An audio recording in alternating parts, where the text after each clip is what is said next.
Hello and welcome to our podcast, Lose Your Mind. I'm Al, And I'm Kelly.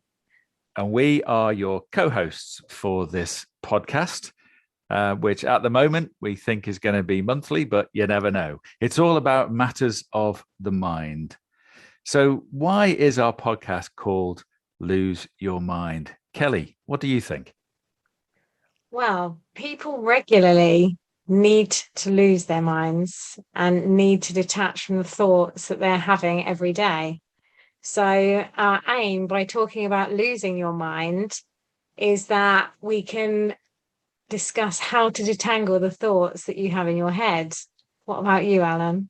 Well, that's fantastic. And for all those of you that thought you were tuning in to find out about sex, drugs, and rock and roll, not quite. So, this is really about mindfulness, but also mind emptiness. And exactly as you said, Kelly, I think it's about disengaging from those troublesome thoughts that we have, and just disentangling from that negativity that we all have, and how your mind just does seem full, and how great it is to just escape that, once in a while and just kind of recharge. So, on today's episode, I'm going to be talking to Kelly about a little bit about her and why she came to mindfulness and well-being, a little bit about her history, why she does what she does, and what her hopes are for the future. So I hope you'll stick around with us for the next 20 minutes or so, and we'll have this little chat. Does that sound okay with you, Kelly? That does. Thank you, Alan. Good. So let's find out a little bit about you. So, Kelly, who are you and where are you from? So, I'm Kelly and I'm from Buckinghamshire.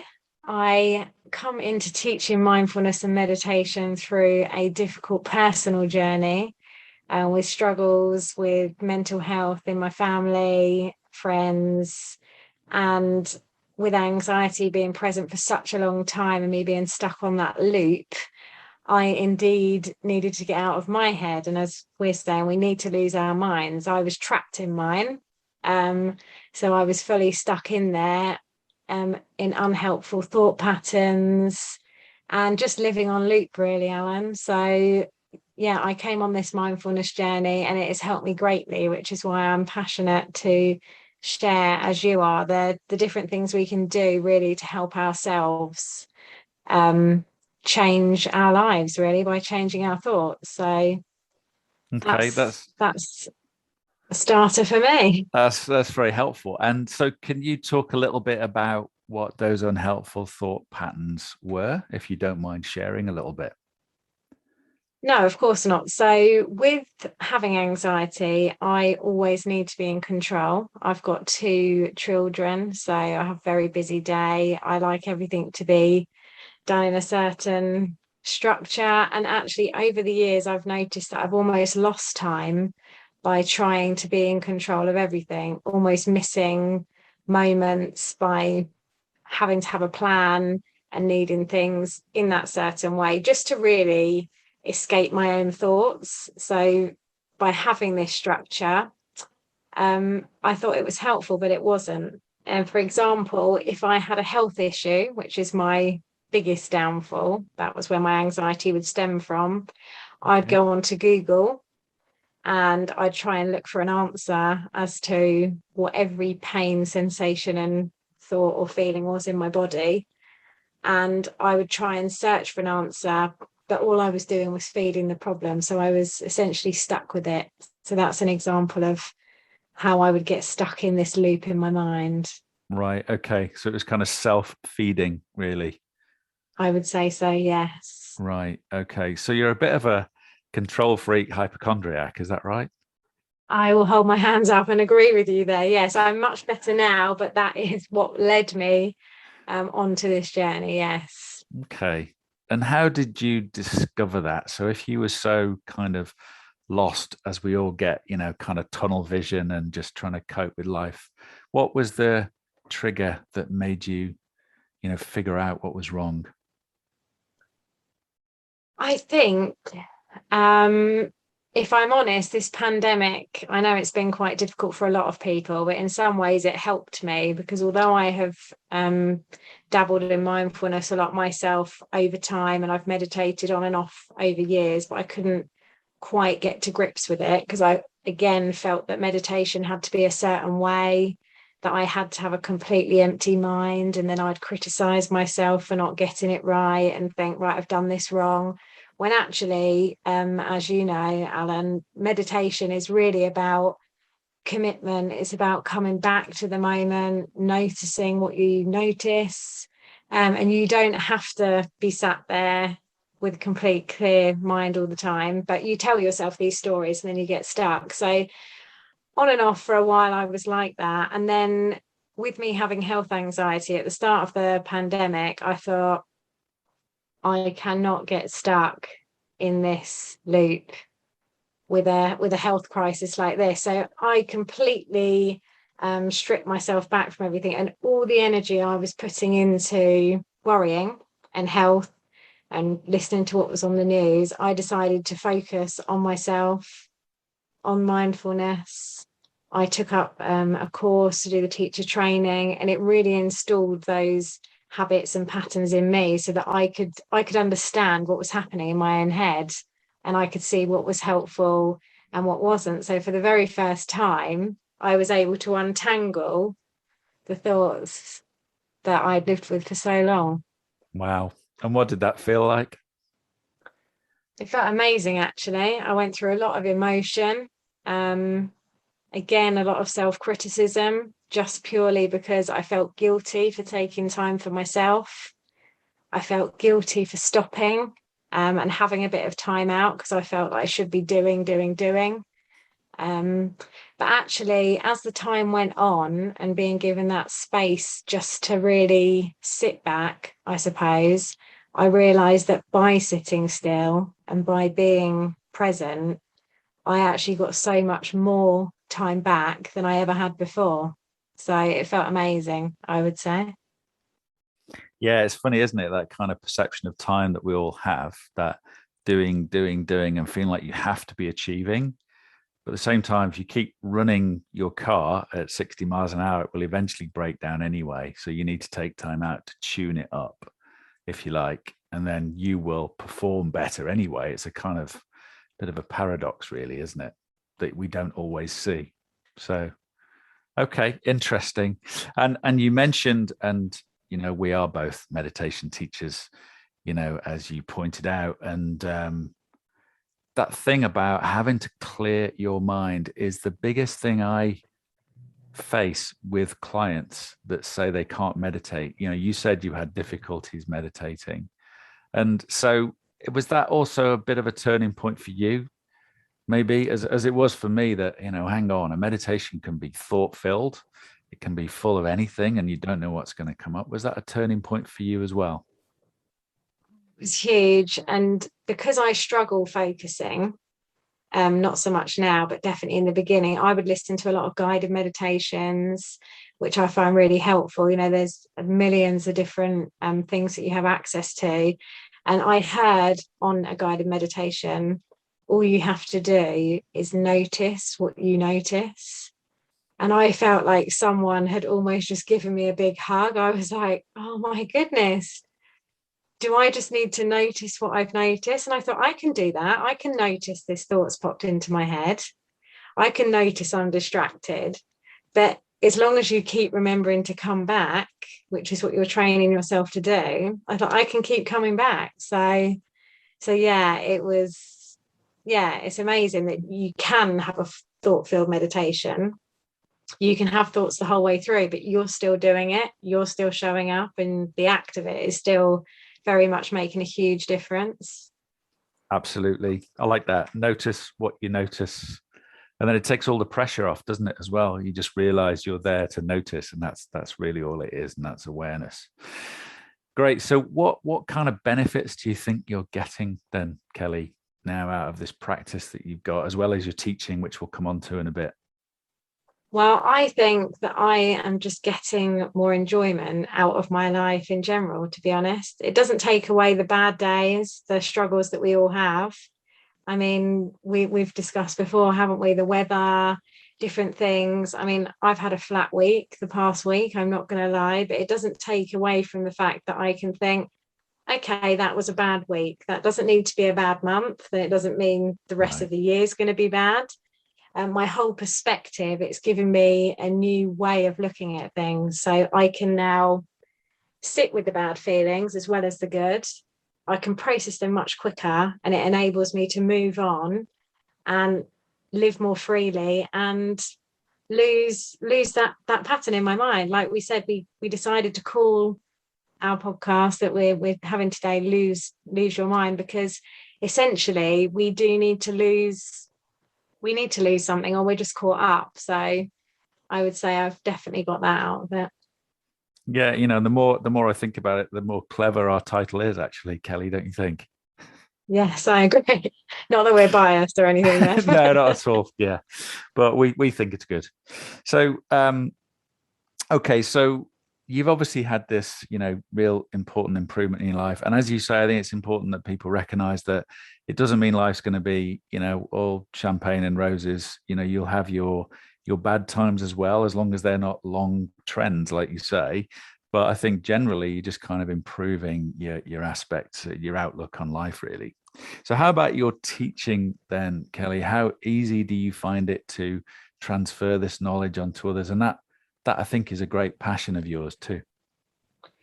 It is a great passion. And my day job, prior to getting into this, was completely different. It was office based, and I'd show up 9 to 5. But I've always enjoyed the helping people aspect. So with my teaching, I'm just so passionate for people to be able to access themselves freely.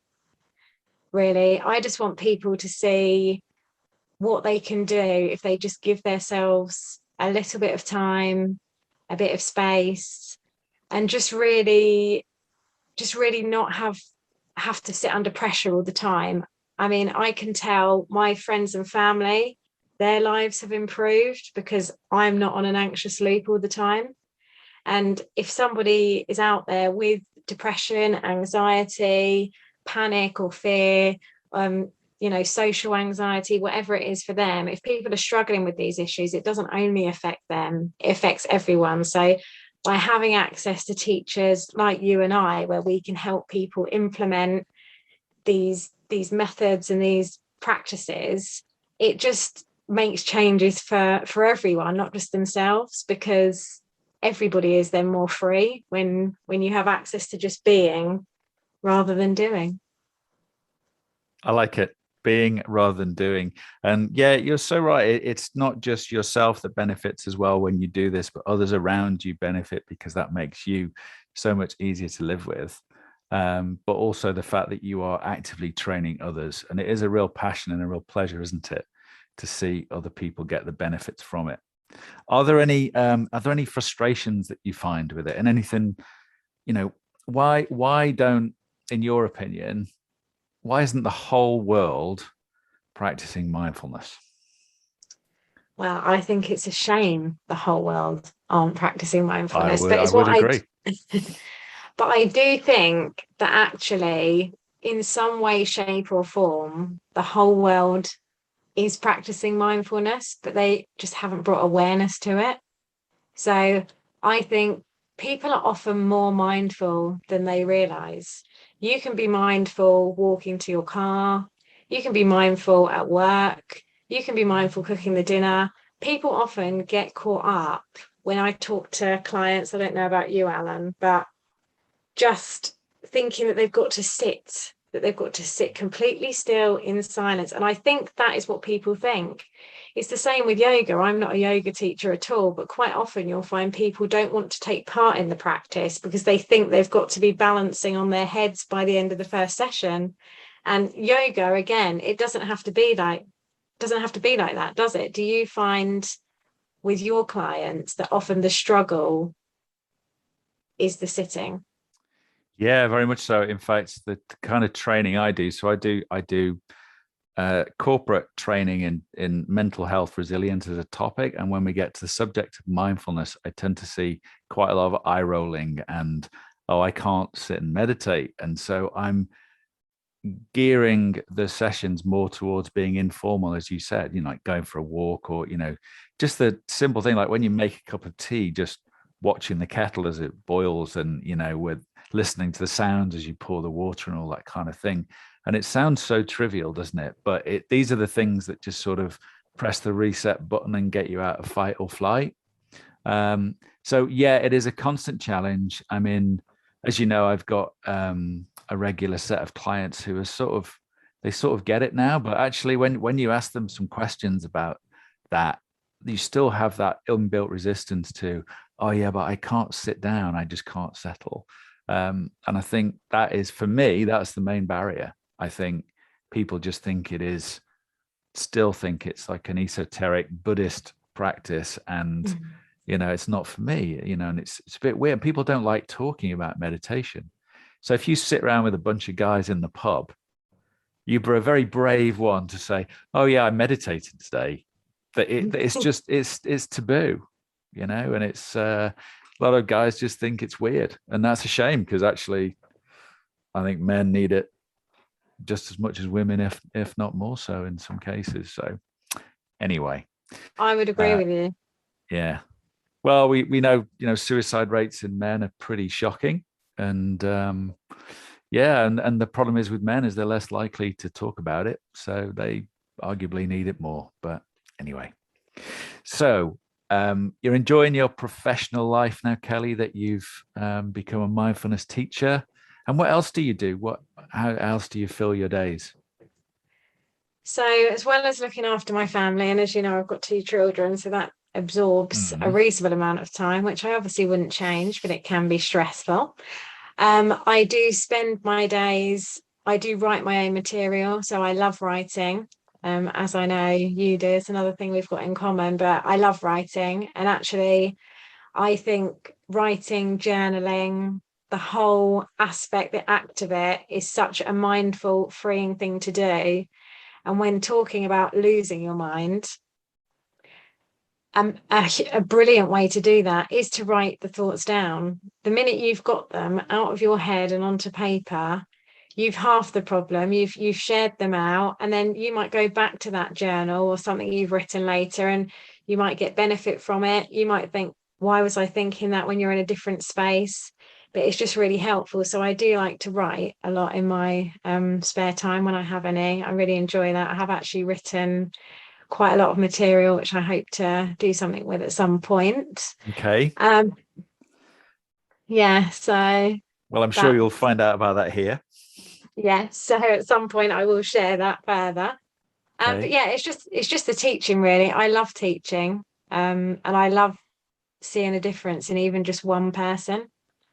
Just seeing that the weight has lifted from them is huge. But I do, as you know, struggle with my own confidence, which we've discussed before.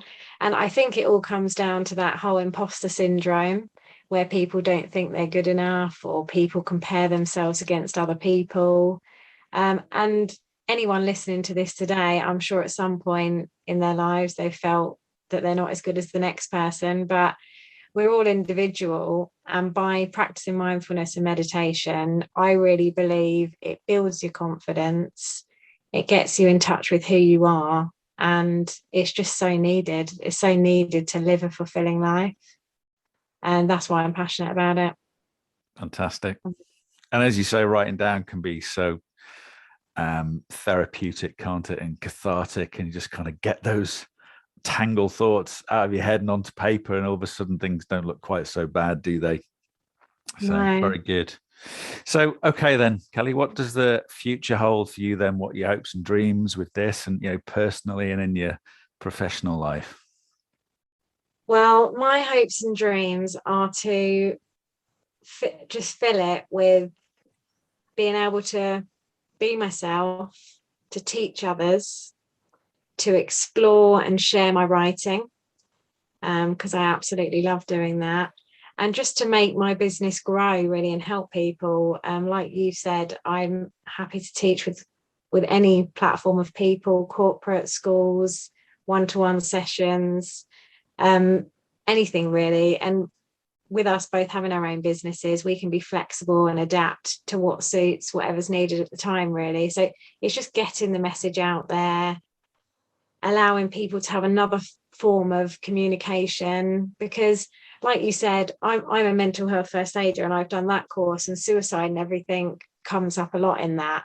And with men particularly, that was touched on. They might not want to go to a doctor, they might not feel comfortable going down certain channels because of how people may think of them, because everybody worries about what other people think. They shouldn't do, they absolutely shouldn't, but they do. So by us being able to offer different services and things, we can help open them up so that they can go to the correct channels of support.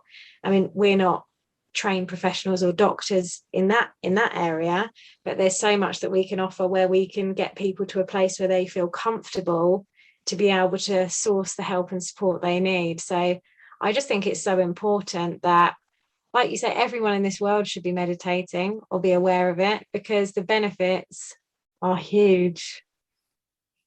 They are indeed. So that's brilliant, Kelly. What a noble ambition. And I'm sure we're going to be hearing a lot more about your message and your writing, particularly, because I know you're really, really passionate about that. And I think you're a very talented writer, and you'll get it out there, as you say, and get the message across. So, and yeah, you're right. I mean, there's a real gateway here for a lot of people's mental health.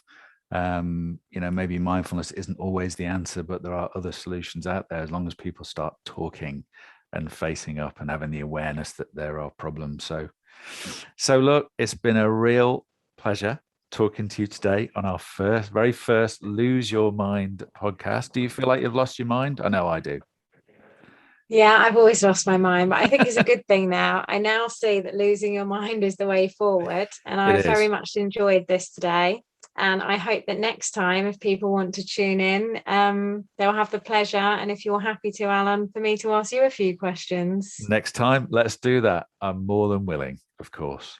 Thanks, everybody, for listening today, and we'll see you on the next one of Lose Your Mind. Bye-bye. Bye.